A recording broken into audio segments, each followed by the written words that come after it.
ఏం చెప్పమంటారు ఆ విషయం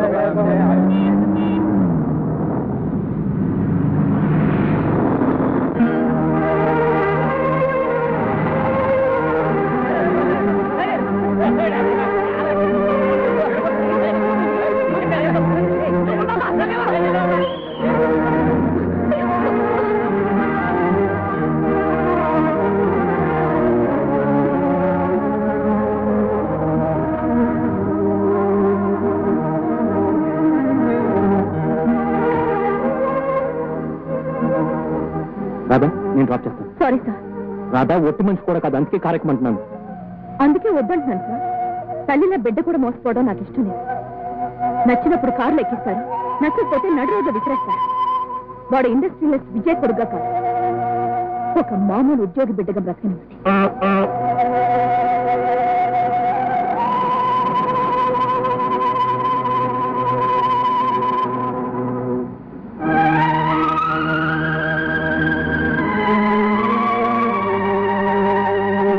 విచారంగా ఉండకూడదు, సంతోషంగా ఉండాలి. టైం అన్నం తినమ్మా. హలో రాధా, విజయ్ గారు మన స్టాఫ్ అందరి కోసం స్పెషల్ గా అరేంజ్ చేశారు. రాధా రండి, బ్యాగ్ తీసుకుని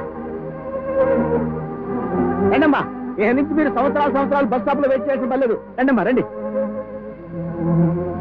కూర్చోండి. అలా కూర్చోండి. చిన్నయ్య గారు నిన్ననే ఈ నిర్ణయం తీసుకున్నారమ్మా, మీకోసమేనమ్మా. తాను స్టాఫ్ కోసం. ఎంత హాయిగా ఉందో. అదే సిటీ బస్ అయితే ముందు నుంచి ఒకడు వెనక నుంచి ఒకడు రుద్ది పారేస్తారు. ఏమైనా అంటే ఇంకా ఎక్కువగా రుద్దుతారు. అమ్మా, ప్రతి మొగాడనక ఒక ఆడదుంటుందంటారు, నిజమేనమ్మా? ఒక ఆడదేం కర్మ, మీ వెనక 20 మంది ఆడవాళ్ళున్నాం. ముందు చూసి డ్రైవ్ చేపితే మొత్తం హుస్సేన్ సాగర్ లో ఉంటాం. ఎక్స్క్యూజ్ మీ, మీ సీటు పైనుండి కిందికి మార్చాం మేడం. మీకు ఇప్పుడు 9th మంత్ కదా, అయితే మెట్లెక్కితే మీకు మీ కడుపులోని బిడ్డకు ప్రాబ్లం అవుతుందేమోనని విజయ్ గారు మిమ్మల్ని కిందికి మార్చారు మేడం. ఆ మేడం నెల తప్పినా సీటు కిందికి మారుస్తారు మేడం. మెట్లెక్కకుండా ఉండడానికి నెల తప్పాలా రాస్కెల్? పొద్దున్నే లేచి ఎవడి ముఖం చూచుకున్నాడు? నా ముఖమేగా నేను చూచుకుంటుని కటకట.